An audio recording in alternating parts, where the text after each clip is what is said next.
पार्वती और शिव का दार्शनिक संवाद। शिव का पार्वती को अपनी सेवा के लिए आज्ञा देना तथा पार्वती द्वारा भगवान की प्रतिदिन सेवा करना।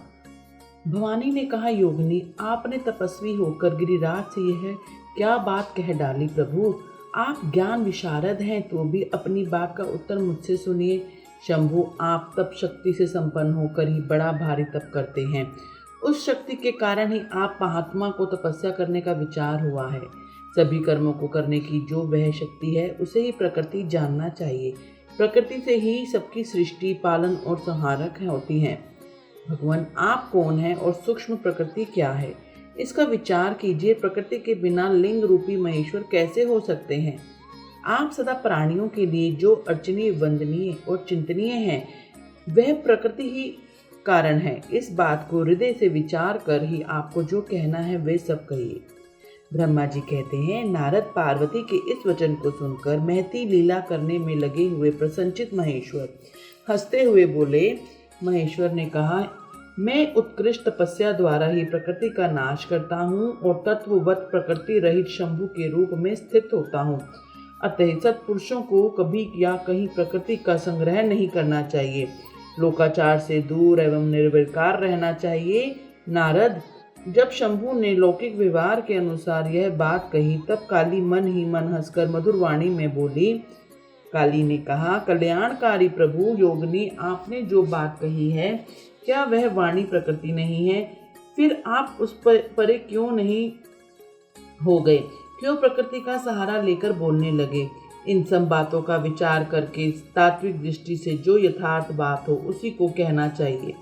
यह सब कुछ सदा प्रकृति से बंधा हुआ है, इसलिए आपको ना तो बोलना चाहिए ना ही कुछ करना ही चाहिए, क्योंकि कहना और करना सब व्यवहार प्राकृति है। आप अपनी बुद्धि से इसको समझिए। आप जो कुछ सुनते, खाते, देखते और करते हैं, वह सब प्रकृति का ही कार्य है। झूठे वाद विवाद करना व्यर्थ है। प्रभु शंभु, यदि आप प्रकृति से परे हैं तो इस समय इस हिमवान पर्वत पर क्या आप तपस्या किस लिए करते हैं?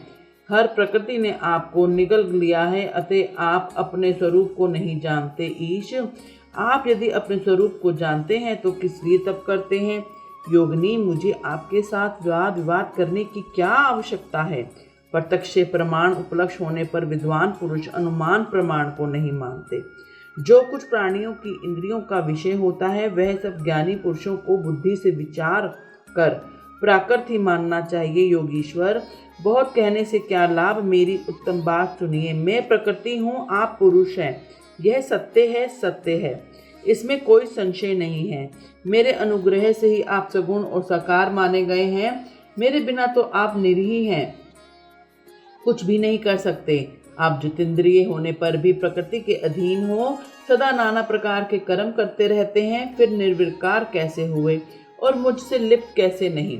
शंकर, यदि आप प्रकृति से परे हैं, यदि आपका यह कथन सत्य है, तो आपको मेरे समीप रहने पर डरना नहीं चाहिए। ब्रह्मा जी कहते हैं, पार्वती का यह सांख्य शास्त्रों के अनुसार कहा वचन सुनकर भगवान शिव वेदांत मत में स्थित हो उनसे यूं बोले। श्री शिव ने कहा, सुंदर भाषण करने वाली गिरिजे, यदि तुम सांख्य मत को धारण करके ऐसी बात कहती हो जो प्रतिदिन मेरी सेवा करो, परंतु यह सेवा शास्त्र निषिद्ध नहीं होनी चाहिए।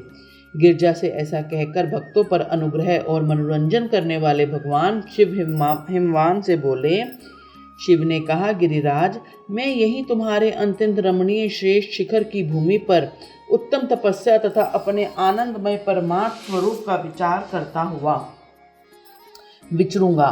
पर्वतराज, आप मुझे यहाँ तपस्या करने की अनुमति दें। आपकी अनुज्ञा के बिना कोई तप नहीं किया जा सकता। देवाधिदेव शूलधारी भगवान शिव का यह कथन सुनकर हिमवान ने उन्हें प्रणाम करके कहा, महादेव देवता, असुर और मनुष्यों सहित संपूर्ण जगत जो आपका ही है, मैं तुच्छ होकर आपसे क्या कहूँ? ब्रह्मा जी कहते हैं, नारद, गिरिराज, हिमवान के ऐसा कहने पर लोक कल्याणकारी भगवान शंकर हंस पड़े और आदर पूर्वक उनसे बोले, अब तुम जाओ। शंकर की आज्ञा पाकर हिमवान अपने घर लौट गए। वे गिरजा के साथ प्रतिदिन उनके दर्शन के लिए जाते थे। काली अपने पिता के बिना भी दोनों सखियों के साथ नित्य शंकर जी के पास जाती। और भक्ति पूर्वक उनकी सेवा में लगी रहती।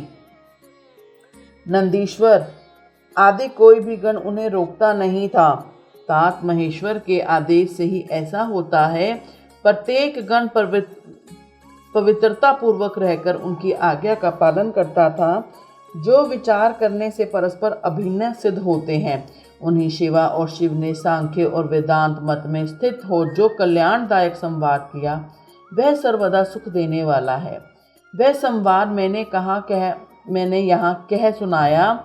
इंद्रियातीत भगवान शंकर ने गिरिराज के कहने से उनका गौरव मानकर उनकी पुत्री को अपने पास रहकर सेवा करने के लिए स्वीकार कर लिया।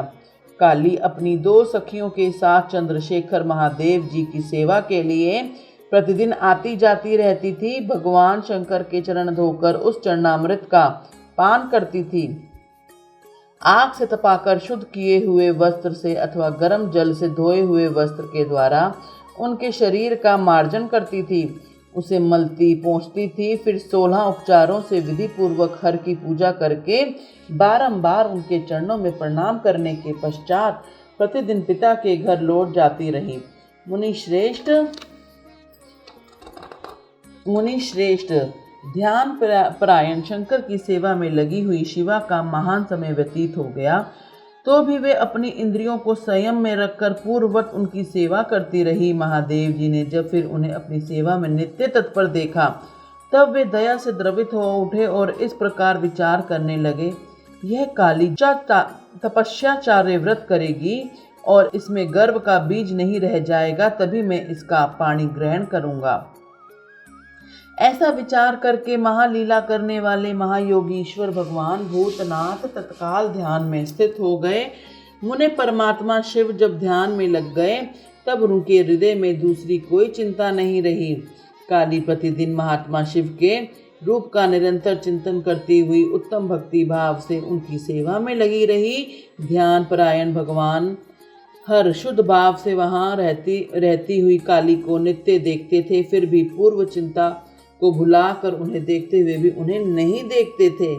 इसी बीच में इंद्र आदि देवता तथा मुनियों ने ब्रह्मा जी की आज्ञा से कामदेव को वहां आदर पूर्वक भेजा। वे काम की प्रेरणा से काली का रुद्र के साथ संयोग कराना चाहते थे। उनके ऐसा करने के कारण यह था कि महापराक्रमी तारकासुर से वे बहुत पीड़ित थे और शंकर जी से किसी महान बलवान पुत्र की उत्पत्ति चाहते थे। कामदेव ने वहां पहुंचकर अपने सब उपायों का प्रयोग किया, परंतु महादेव जी के मन में तनिक भी शोभ नहीं हुआ। उल्टे उन्होंने कामदेव को जलाकर भस्म कर दिया। उन्हें तब सती पार्वती ने भी गर्भ रहित होकर उनकी आज्ञा से बहुत बड़ी तपस्या करके शिव को पति रूप में प्राप्त किया। फिर वे पार्वती और परमेश्वर परस्पर अत्यंत प्रेम से और प्रसन्नता पूर्वक रहने लगे। उन दोनों ने परोपकार में तत्पर रहकर देवताओं का महान कार्य सिद्ध किया। ओम